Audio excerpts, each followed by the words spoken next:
বাইকের ক্লাচ আগে নাকি ব্রেক আগে? শুনতে একটু হাস্যকর লাগতে পারে, তবে বর্তমানে সোশ্যাল মিডিয়ায় খুবই ট্রেন্ডিং একটা পোস্ট। তো এই কোশ্চেনটার অ্যান্সার এক লাইনে দেওয়া পসিবল না। অ্যান্সারটা সহজভাবে বুঝতে আমি যদি ফার্স্ট কোশ্চেনটা একটু ক্লিয়ার করি, তাহলে উত্তরটা বুঝতে সুবিধা হবে।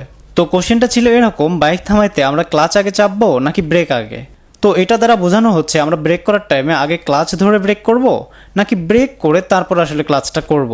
কোশ্চেনটা যেটা মিন করতেছে আর কি, আমরা ক্লাচ ধরে ব্রেক করে বাইকটা থামাবো নাকি ক্লাচ ছাড়া মানে ইঞ্জিন ব্রেক পাশাপাশি সামনের পেছনের চাকার ব্রেকগুলো করে বাইকটা থামাবো। অর্থাৎ এখানে দুই ধরনের ব্রেকিংয়ের কথা বলা হচ্ছে। একটা হচ্ছে সাধারণ ব্রেকিং, যেটা ক্লাচ ধরে করা হয়, আরেকটা হচ্ছে ক্লাচ ছাড়া অ্যাক্সেলেটর ক্লোজ করে দিয়ে সামনের এবং পেছনের ব্রেকগুলো চাপা। ক্লাচ ছাড়া থ্রোটল কমিয়ে দিলে মূলত ইঞ্জিন থেকে এক ধরনের ব্রেক ক্রিয়েট হয়, যেটাকে ইঞ্জিন ব্রেক বলা হয়। তো এটাই ছিল কোশ্চেনের মূল অংশ, যে আমরা ক্লাচ ধরে ব্রেক করব নাকি এভাবে ক্লাচ ছাড়া ইঞ্জিন ব্রেক পাশাপাশি সামনের পেছনের ব্রেক করব। এই দুইটার মধ্যে কোন ধরনের ব্রেকিংটা আসলে আমাদের করতে হবে? ওয়েল, এই কোশ্চেনটার অ্যান্সার আসলে এক লাইনে দেওয়া পসিবল না যে কোন ব্রেকিংটা আমাদের করতে হবে।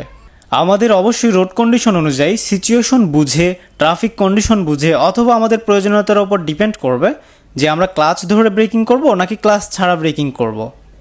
অর্থাৎ সম্পূর্ণটাই পরিস্থিতির উপর ডিপেন্ড করবে যে পারফেক্টভাবে বাইকটা থামাতে কোন ব্রেকিংটা আমাদের করতে হবে। অ্যাট ফার্স্ট আমি কমন ব্রেকিংটা নিয়ে যদি কথা বলি, সেটা হচ্ছে আগে ক্লাচ ধরে তারপর আসলে ব্রেকগুলো করা। এটাই মূলত আমরা সবাই করে থাকি। বাইক চালানো শেখার টাইমে আসলে ইনস্ট্রাক্টররাও এভাবে বলে যে আগে ক্লাচ ধরতে হবে ব্রেক করার টাইমে। তো এভাবে আমরা ব্রেক করতেই পারি, খুবই স্বাভাবিক। বাট যে রাস্তাগুলো নর্মাল সাধারণ, সে রাস্তাগুলোর জন্য এভাবে ব্রেকিং করা পারফেক্ট আছে।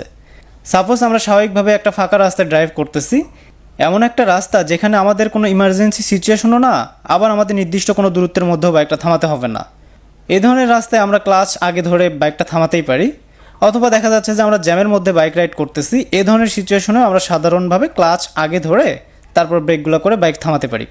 কিন্তু এমন যদি হয় যে আমরা যে রাস্তায় ড্রাইভ করতেছি এই রাস্তাটা যদি নর্মাল না হয়, ফর এক্সাম্পল আমরা হাই স্পিডে আছি এবং হঠাৎ করে আমাদের বাইকের সামনে কিছু চলে আসলো, মানে ইমার্জেন্সি ভিত্তিতে আমাদের বাইকটা থামাতে হবে, এই ধরনের সিচুয়েশন যদি ক্রিয়েট হয়, তাহলে অবশ্যই আমাদের ক্লাচটা আগে না ধরে থ্রোটল ক্লোজ করে দিয়ে অবশ্যই আগে ব্রেকগুলো করা উচিত। এভাবে ব্রেক করলে বাইকের ব্রেকিং ডিস্টেন্স আগে ক্লাচ ধরে ব্রেক করার থেকে অনেকাংশে কমে যায়। কেননা যখন আমরা ক্লাচ না ধরে থ্রোটলটা ক্লোজ করে দিচ্ছি, তখন কিন্তু ইঞ্জিন থেকেই একটা ব্রেক ক্রিয়েট হবে, যেটাকে আমরা ইঞ্জিন ব্রেকিং বলে থাকি। একে তো এভাবে ইঞ্জিন ব্রেক হচ্ছে, পাশাপাশি সামনের এবং পেছনের ব্রেকগুলো যদি আমরা পরিমাণ মতো প্রেস করি, তাহলে আগে ক্লাচ ধরে ব্রেকগুলো করে বাইকটা আমরা যতটা দূরত্বে থামাতে পারতাম, তার থেকেও কম দূরত্বে আমরা বাইকটা কিন্তু থামাতে পারবো।